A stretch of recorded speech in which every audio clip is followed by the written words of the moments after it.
Catalino Miranda, de 68 años, nació en San Isidro, Cabañas, El Salvador. Creció bajo el seno de una familia humilde conformada por los señores Catalino Miranda y Juana de Miranda.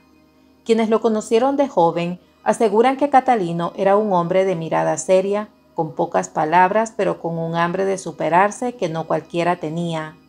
En 1970 Catalino empezó a trabajar como cobrador de pasajes. Mientras bajaba a unos pasajeros, llamaba a otros a subirse a la unidad de transporte.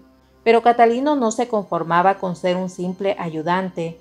Siempre estaba mirando y escuchando cómo era el manejo de este negocio, lo que lo ayudó a entender que el dinero no lo hacía ni el cobrador ni el chofer, sino el dueño de los buses. De pronto ya no era cobrador, sino chofer. Y es en este punto donde empezó a soñar con comprarse un bus.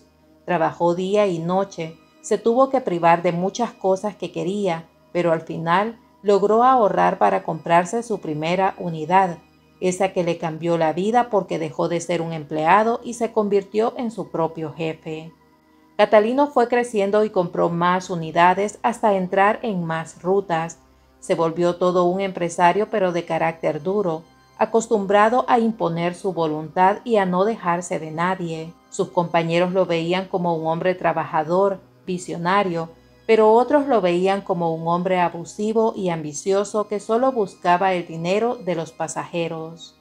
Ya para finales de los años 90 y principios del 2000, Catalino ya no era un transportista común, era un empresario poderoso que tenía decenas de buses y microbuses recorriendo San Salvador y sus alrededores. Llegado el año 2004, Catalino fundó Acotés DRL, una cooperativa de buses que rápido se convirtió en una de las más poderosas del país, con 113 permisos de circulación para operar en 7 rutas que conectaban 12 municipios del área paracentral de El Salvador. Catalino no solo era el presidente de esta cooperativa, sino también el líder de la Federación de Empresarios del Transporte, FECO-ATRANS, una gremial que agrupaba a 80 compañías de transporte y representaba el 33 del 40% total de buses y microbuses a nivel nacional. El nombre de Catalino Miranda se mencionaba con respeto y temor en las calles y oficinas del país, pues se decía que era un hombre que se mantenía armado y que defendía el fusilamiento como forma de alcanzar la paz social. Muy pronto Catalino se dio cuenta que el negocio estaba en no comprar el combustible, lo que lo llevó a abrir algunas gasolineras, convirtiéndose así en su propio proveedor. Pero este hombre no se conformaba con ser un empresario poderoso, él quería más y más. Es así como surgió su deseo por entrar a la Asamblea Legislativa para defender sus propios intereses y los del sector transporte, y llegó a fundar su propio partido político, al que llamó Partido Popular, un partido pequeño que llevaba su nombre y su ambición. En el año 2000, el transporte público comenzó a ser el blanco de las pandillas en El Salvador, pero Catalino, lejos de intimidarse, se hizo fuerte en medio de ese caos. A pesar de ser uno de los transportistas más grandes del país, él mantenía la frase: "Yo no pago extorsión". Catalino, en vez de pagarle a los pandilleros, hizo una inversión de $30,000 en cámaras de seguridad, pantallas y armas para protegerse de los asaltos o atentados que pudieran hacer en su contra los pandilleros. Catalino sabía que ni la policía ni la fiscalía le iban a resolver su problema, por lo que decidió contratar a exmilitares para que le brindaran seguridad.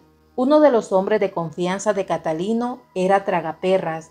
Él era el encargado de coordinar el trabajo de las patrullas que vigilaban las rutas de sus microbuses. Estas personas se encargaban todas las noches de llegar a los puntos a recoger las cajas de los buses para evitar que los pandilleros se robaran el dinero recogido en el último viaje que realizaban las unidades del transporte. Se dice que en la oficina de Catalino habían chalecos antibalas, una escopeta, fusiles de asalto y varios cargadores, con los cuales él se protegía de cualquier atentado que alguien le quisiera hacer.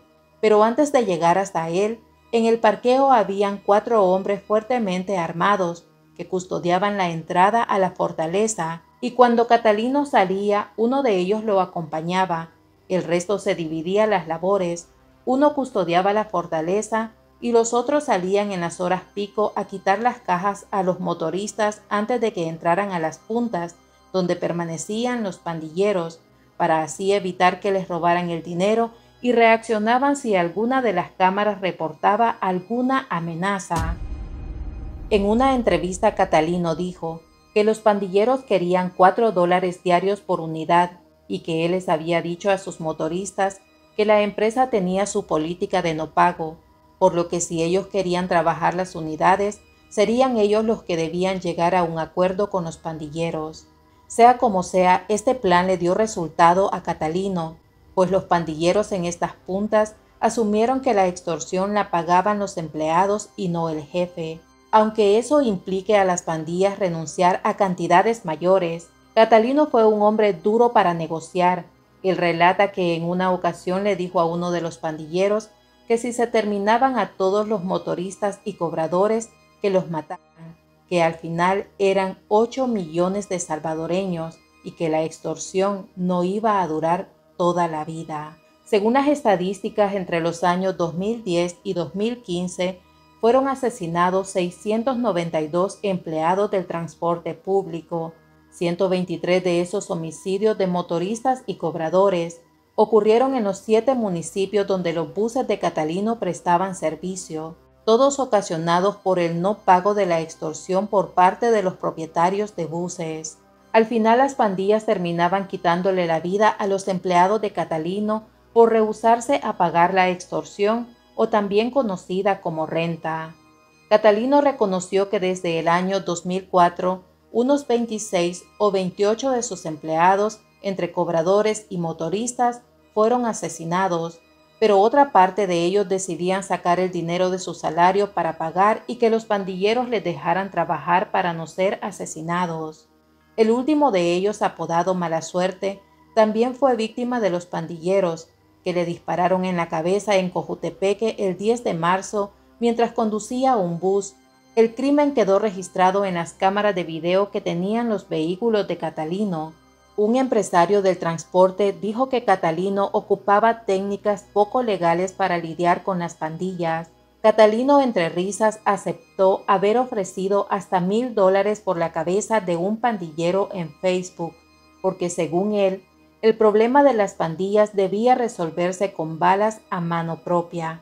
Pero en octubre del año 2019, durante el juicio de la Operación Cuscatlán, la Fiscalía presentó al testigo criteriado Conclave Noé, quien hizo revelaciones sensibles que salpicaron a figuras del transporte como Catalino Miranda. Según Noé, Catalino no solo tenía vínculos con estructuras criminales, sino que también era financista de sicarios y de pagar extorsión a pandilleros en la zona de Zaragoza en La Libertad. Noé afirmó que Catalino habría ayudado económicamente a pandillas a cambio de protección o sobornos. También dijo que las pandillas tenían conflictos con él, pues lo señalaban de enviar sicarios para asesinar a algunos de sus miembros. Catalino insistió en que él no financiaba pandillas ni promovía violencia y exigió que se investigara la veracidad de los hechos, porque ellos respetaban la ley y no querían manchar sus manos de sangre con mandar a eliminar a delincuentes. Pero este no sería el único problema en el que estaba metido Catalino. Cuando el gobierno trataba de controlar las alzas en las tarifas de los pasajes, los transportistas aseguraban que los costos subían y que ellos no podían trabajar sin generar ganancias. Pero uno de esos días que el gobierno ordenó congelar los precios del pasaje, Catalino respondió con aumentos y amenazó con que sus unidades no saldrían si no cobraban lo justo. Para esa fecha, Catalino y su hijo Adalberto Antonio Miranda Cepeda incrementaron el pasaje en las rutas 42 y 152 de 25 centavos de dólar a 35 centavos, es decir, un incremento de 10 centavos por pasaje. Y entonces llegó el día que marcaría un antes y un después en la vida de Catalino. El 11 de marzo de 2022, la Policía Nacional Civil, acompañada de personal del Viceministerio de Transporte, desplegó un operativo para retirar placas y decomisar unidades de las rutas 42 y 152 administradas por Catalino Miranda. El operativo se dio luego del incremento en la tarifa. La Fiscalía también emitió órdenes de captura en contra del empresario y su hijo, quienes fueron acusados de los delitos de venta a precio superior, resistencia y desórdenes públicos. Ese día las cámaras fueron testigos del arresto de Catalino. Las imágenes se hicieron virales.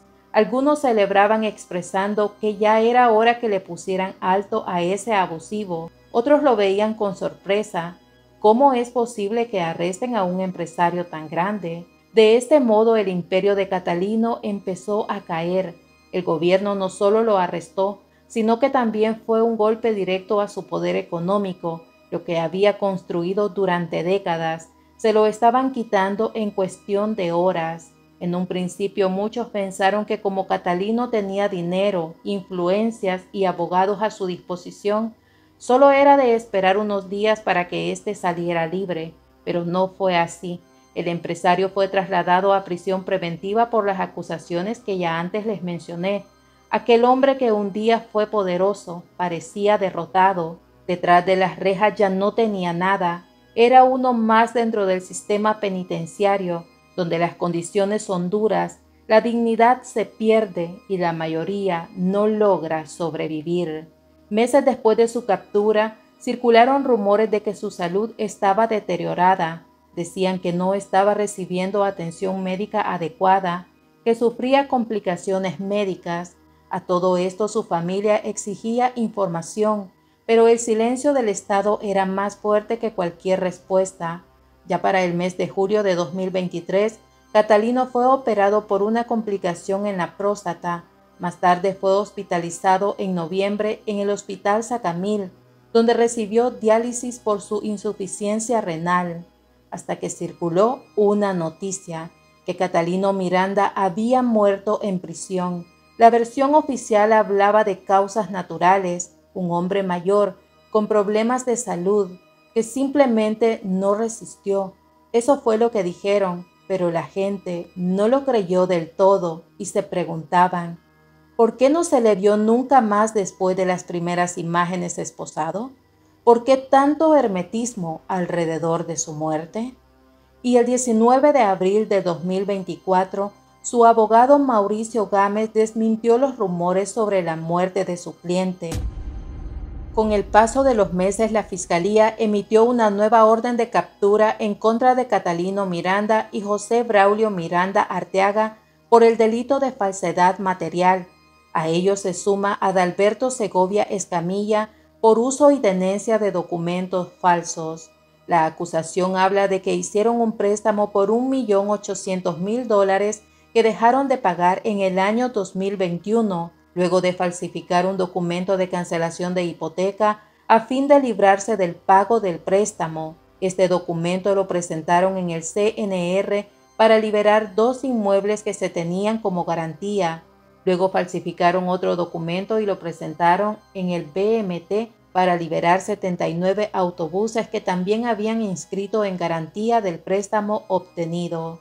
El 19 de mayo del 2024, Catalino aceptó en juicio en el Juzgado Tercero de Sentencia haber cometido los delitos de los que se le acusaban, por lo que fue sentenciado a 3 años de cárcel en un proceso abreviado, 2 por el delito de desórdenes públicos y 1 por el delito de venta a precio superior. Catalino volvió a enfrentar a un juez por el delito de falsedad ideológica en concurso real. Durante la audiencia, el juez resolvió otorgarle medidas sustitutivas a la detención provisional. Sin embargo, no pudo recuperar su libertad debido al proceso penal por haber presentado documentación financiera falsa en 2020 para tener acceso a un préstamo de más de $2 millones, según lo establecido por la Fiscalía General de la República.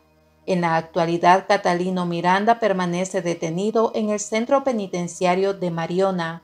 A pesar de su delicado estado de salud que incluye insuficiencia renal y metástasis pulmonar, las solicitudes de su defensa para obtener medidas sustitutivas han sido negadas por los tribunales. Además de las acusaciones, La Fiscalía ha investigado a Catalino por el delito de lavado de dinero y activos. Sin embargo, hasta la fecha no se ha presentado una acusación formal en su contra por este delito. En cuanto a José Braulio Miranda Arteaga y José Adalberto Segovia, no han sido sentenciados. Su caso aún se encuentra en proceso judicial, pero al igual que Catalino permanecen en la cárcel. El hijo de Catalino Miranda, Adalberto Antonio Miranda Cepeda, fue condenado a 3 años de prisión por el delito de venta a precio superior.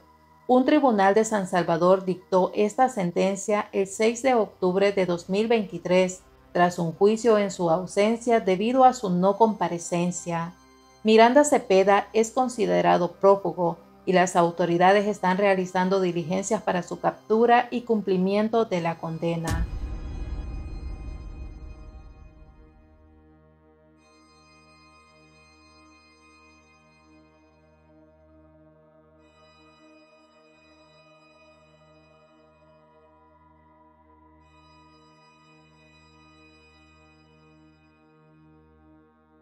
Y luego de haber escuchado la historia de Catalino Miranda, me gustaría saber qué opinan ustedes.